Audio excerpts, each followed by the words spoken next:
பொறுப்பையும் பொது நலனையும் இரு கண்களாக கொண்டு இயங்கிக் கொண்டிருக்கிற நியூஸ் 7 தமிழ் தொலைக்காட்சியுடைய அன்பு நேயர்களே, உங்கள் அனைவருக்கும் அன்பான வணக்கங்கள். தீர்வுகள் பகுதியிலே பல்வேறு வெற்றிகரமான மனிதர்களுடைய வாழ்க்கையை ஆராய்ந்து கொண்டிருக்கிறோம். அதன் மூலமாக அவர்கள் வாழ்க்கை நமக்கு என்ன சொல்லித் தருகின்றன என்கிற கோணத்திலே அவர்களை நாம் பார்க்க ஆரம்பித்திருக்கிறோம். நல்ல வரவேற்பை தந்து கொண்டிருக்கிறீர்கள், மகிழ்ச்சி, நன்றியும் கூட. சிறு சுயபுராணத்தோடு இந்த நிகழ்வினை நான் ஆரம்பிக்கலாம் என்று கருதுகிறேன். என்னுடைய பொது வாழ்க்கை என்பது 1977 ஆரம்பித்தது. சட்டக்கல்லூரியில் படித்து கொண்டிருந்தேன். அதன் பிறகு பத்திரிகை பொறுப்பை 77 நவம்பர் 17 ஏற்றுக்கொண்டேன். இந்த 40 ஆண்டுகளில் நான் எவ்வளவோ பொது வாழ்க்கை நிகழ்வுகளிலே கலந்து கொண்டிருக்கிறேன். அதிலே குறிப்பாக பல திருமணங்களுக்கு தலைமை தாங்கியிருக்கிறேன், தாலி எடுத்து கொடுத்திருக்கிறேன், மணமக்களை வாழ்த்தி பேசியிருக்கிறேன். ஆனால் எனக்கு சொல்லவே கொஞ்சம் தயக்கமாக இருக்கிறது. நடக்கவிருந்த ஒரு திருமணத்தை நானே தடுத்து நிறுத்தியிருக்கிறேன். இப்படி கூட அநியாயம் பண்ணுவீர்களா என்று நீங்கள் நினைக்கக்கூடும். மீதி கதையை கேட்டுவிட்டு நான் செய்தது சரியா இல்லையா என்று நீங்கள் தீர்ப்பு வழங்குங்கள். என்னுடைய சொந்த ஊருக்கு அருகிலே இருக்கிற ஒரு கிராமத்திலே என் மீது பற்றும் மரியாதையும் கொண்ட ஒரு அன்பர், என்னுடைய மகள் திருமணத்திற்கு நீங்கள் தான் தலைமை தாங்கி நடத்தி தர வேண்டும், நீங்கள் தான் அந்த தாலியை எடுத்து தர வேண்டும் என்றெல்லாம் சொன்னார். அவருடைய அன்பிற்காகவும் அந்த வேண்டுகோளை மறுக்க இயலாதவனாகவும் அந்த திருமணத்திலே நான் கலந்து கொள்ள ஒப்புதல் தந்தேன். அழைப்பதிலெல்லாம் அச்சாகிவிட்டது. என் பெயரும் அதில் இருந்தது. அழைப்புதலை கொடுக்க வந்தபோது, திருமணத்திற்கு இன்னும் சில நாட்கள் இருக்கின்றன, அழைப்புதலை கொடுக்க வந்தபோது நான் கேட்டேன், பெண் என்ன செய்கிறாள் என்று நான் கேட்டேன்.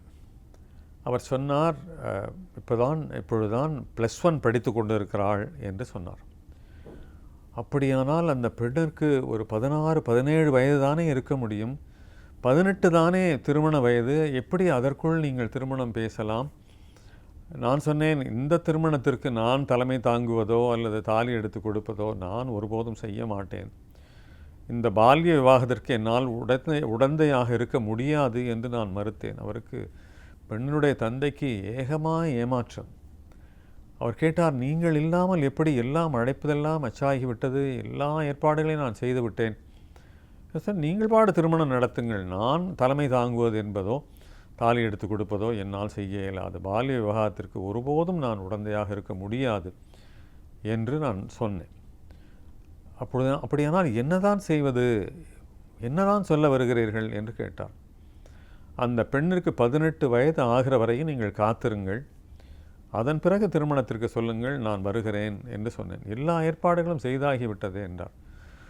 இனிமேல் நீங்கள் தான் முடிவெடுக்க வேண்டும், நான் முடிவெடுத்து விட்டேன், நான் தெளிவாக இருக்கிறேன் என்று சொன்னேன்.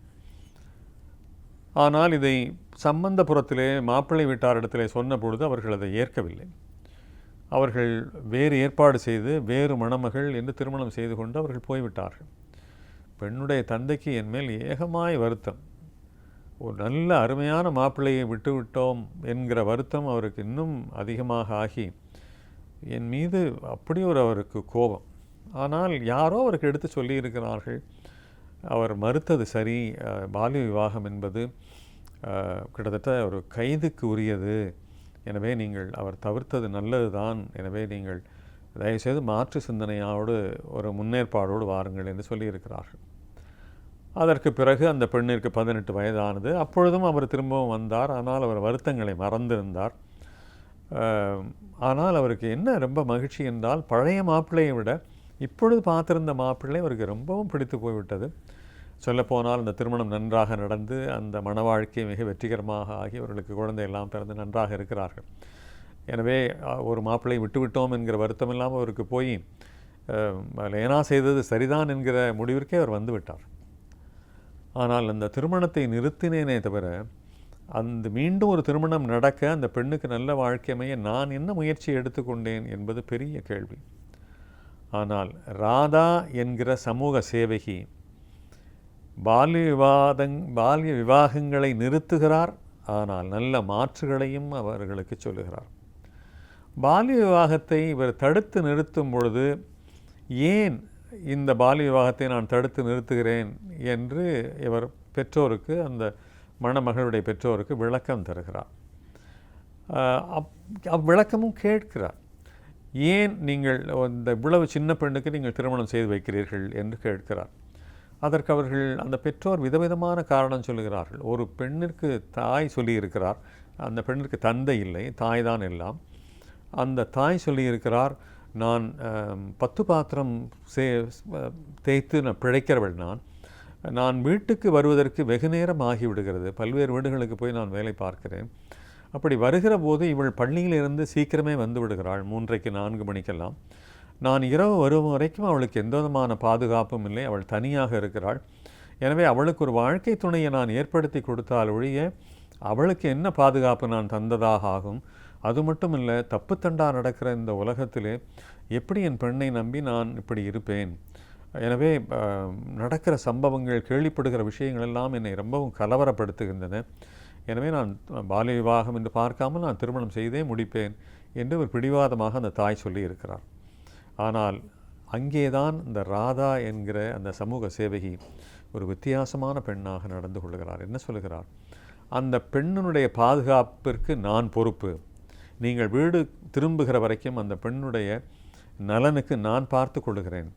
அந்த பெண்ணுடைய படிப்பை நிறுத்துகிறீர்களே, அதன் மூலமாக நீங்கள் அந்த பெண்ணுக்கு எவ்வளோ பெரிய கெடுதலை செய்கிறீர்கள் தெரியுமா என்றெல்லாம் சொல்லி அந்த பெண்ணை தொடர்ந்து படிக்க வைத்து அந்த பெண்ணிற்கு பாதுகாப்பு எந்த விதத்தில் அளித்தார் என்பதற்கான விளக்கமெல்லாம் நமக்கு கிடைக்கவில்லை.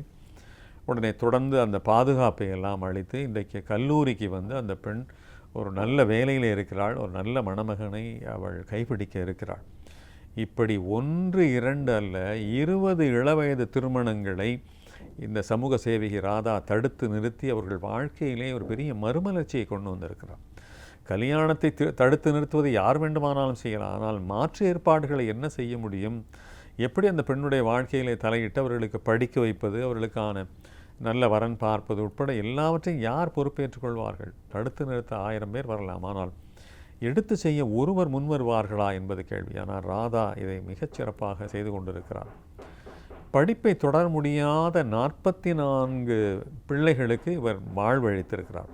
யாரெல்லாம் பொருளாதாரம் காரணமாக படிப்பை விட நேர்ந்ததோ அவர்களுக்கெல்லாம் பொருளாதாரத்தை வழங்கி, அது மட்டுமல்ல, இவருடைய கவனம் அடுத்த கட்டமாக 70 முதியவர்களை இவர் நல்ல காப்பகத்திலே சேர்த்திருக்கிறார். அது கவனிக்கப்படாத முதியவர்கள், பெண்கள் ஆண்கள் எல்லோரையுமாக. இதோடு விட்டாரா என்றால் இல்லை. இந்த பெண்மணி இன்னும் எவ்வளவுதான் செய்வாரோ தெரியவில்லை. இந்த ராதா பிரிந்து வாழுகிற தம்பதியை சேர்த்து வைக்கிற முயற்சியையும் இவர் செய்து கொண்டிருக்கிறார். இதை மேரேஜ் கவுன்சிலிங், ஃபேமிலி கவுன்சிலிங் என்றெல்லாம் சொல்லுகிறார்களே அது. இவர் வசிப்பது கர்நாடகத்தை ஒற்றிய ஒரு பகுதியில். கர்நாடகத்திலே இருந்து கூட பல பெண்கள் இல்லற வாழ்க்கையை ஒரு நிராகரித்துவிட்டு அந்த கணவனுடைய கொடுமை தாங்காமலோ அல்லது அவருடைய செயல்பாடுகள் பிடிக்காமலோ அல்லது மாமியார் கொடுமை, நாத்தனார் கொடுமை தாங்காமலோ அவர்கள் வந்து விடுகிறார்கள். அப்படி கோபதாபங்களோடு வந்து விடுகிற பெண்களுக்கெல்லாம் சமாதானப்படுத்தி சிறு சிறு உணர்ச்சிகளுக்கெல்லாம் நீங்கள் முக்கியத்துவம் தராதீர்கள், இதையும் ஒரு நீண்டகால கண்ணோட்டத்தோடு பாருங்கள். எனவே அப்படிப்பட்ட வாழ்க்கையை நீங்கள் அமைத்துக்கொள்ள வேண்டுமானால் உணர்ச்சி பூர்வமாக எதையும் நீங்கள் பார்க்கக்கூடாது, அறிவுபூர்வமாக சிந்தியுங்கள். பிரச்சனைகளை மிக அழகாக கையாண்டால் நீங்கள் மிக நன்ற வாழ்க்கையை தொடர முடியும். யாரோ சுற்றி இருப்பவர்கள் அவர்கள் வேண்டாதவர்கள் என்பதற்காக ஏன் கணவனை நீங்கள் பிரிந்து வர வேண்டும் என்றெல்லாம் மிக அருமையான யோசனைகளை சொல்லுகிறார். இவர் ராதா அவர்களுடைய பெரிய பலம் என்னவென்றால் இவருக்கு பல மொழிகள் தெரிந்திருக்கின்றன. ஏராளமான மொழிகள் பேசுகிறார். மலையாளம் பேசுகிறார், தெலுங்கு பேசுகிறார், துளு பேசுகிறார், தமிழ் பேசுகிறார், கன்னடம் பேசுகிறார். அதன் மூலமாக பாமரர்களையும் படிக்காதவர்களையும் கூட, படித்தவர்களையும் ஆங்கில வழியாக நீங்கள் அணுகலாம். ஆனால் பாமரர்களை எப்படி அணுகுவது? அதற்கு மொழி இவருக்கு பெரிய பலமாக இருக்கிறது. இதோடு விட்டாரா இந்த ராதா என்றால் இல்லை. விழிப்புணர்வு வகுப்புகள் என்று நிறைய வகுப்புகளை நடத்துகிறார். அது பல்வேறு கல்லூரிக்கு போகிறார், சமூக அமைப்புகளுக்கு போகிறார், தொண்டு நிறுவனங்களுக்கு போகிறார். எனவே சமூக விழிப்புணர்வு என்பது பல ரூபத்தில் நடக்கிறது. வயதானவர்களை காப்பாற்றுங்கள், குடும்பத்திலே ஒற்றுமையாக வாழுங்கள், பால்ய விவாகம் செய்து தராதீர்கள், பிள்ளைகளுடைய படிப்பை பாதியிலே நிறுத்தாதீர்கள் என்றெல்லாம் பல ஆலோசனைகளை வழங்கி ஒரு அற்புதமான சேவையை செய்து கொண்டிருக்கிறார். இன்றைக்கு சமூகத்திலே தேவைப்படுகிறவர்கள் சமூக சேவகிகளாக இருக்கிறார்கள். என்று சொன்னால் ஒன்றுமில்லாததற்கெல்லாம் அவர்கள் வாழ்க்கையை ஒரு கேள்விக்குறியோடு பார்த்து, வினாக்குறியோடு பார்த்து அவர்கள் வாழ்க்கையை விபரீதமாக சந்திக்கிறார்கள். ஆனால் அதை வியப்புக்குறியோடு முடிக்க வேண்டும் என்பதற்காக இந்த ராதா உழைத்து கொண்டிருக்கிறாரே, உண்மையிலே பாராட்டப்பட வேண்டிய பெண்மணியாக எனக்கு தோன்றுகிறது. எத்தனையோ பேருடைய வாழ்க்கையிலே மறுமலர்ச்சியை கொண்டு வந்திருக்கிற இந்த ராதா திருமணம் செய்து கொள்ளாமல் வாழ்ந்து கொண்டிருக்கிறார். இவர் பெரிய செல்வந்தரா, இவ்வளவு தூரம் எல்லோருக்கும் செய்கிறாரே என்றால் இல்லை. இந்த பல்வேறு வகுப்புகளை எடுத்து அதன் மூலமாக கிடைக்கிற வருமானங்களை கொண்டு அதை கொண்டு தான் பலருக்கும் உதவி செய்கிறார். எனவே பிறருக்கு உதவுவதற்கு நாம் பெரும் பணக்காரராக, பெரும் செல்வந்தராக, மாபெரும் ஒரு வசதி படைத்தவராக இருக்க வேண்டும் என்கிற அவசியம் இல்லை என்பதைத்தான் ராதாவுடைய செயல்பாடுகள் எல்லாம் காண்பிப்பதாக இருக்கின்றன. எனவே சமூக சேவைகளுடைய தேவை இன்றைக்கு நிறைய இருக்கிறது. அது மட்டுமல்ல, சமூகத்திலே பல மாற்றங்களையும் கொண்டு வர வேண்டியிருக்கிறது. இன்றைக்கு நான் சொன்ன செய்திகள் ஏதேனும் மற்றவருடைய வாழ்விலே நல்ல மாற்றங்களை கொண்டு வருமையானால் அதுதான் நாம் சந்தித்தனுடைய பலனாக இருக்க முடியும். மீண்டும் சந்திப்போம் நண்பர்களே. வணக்கம்.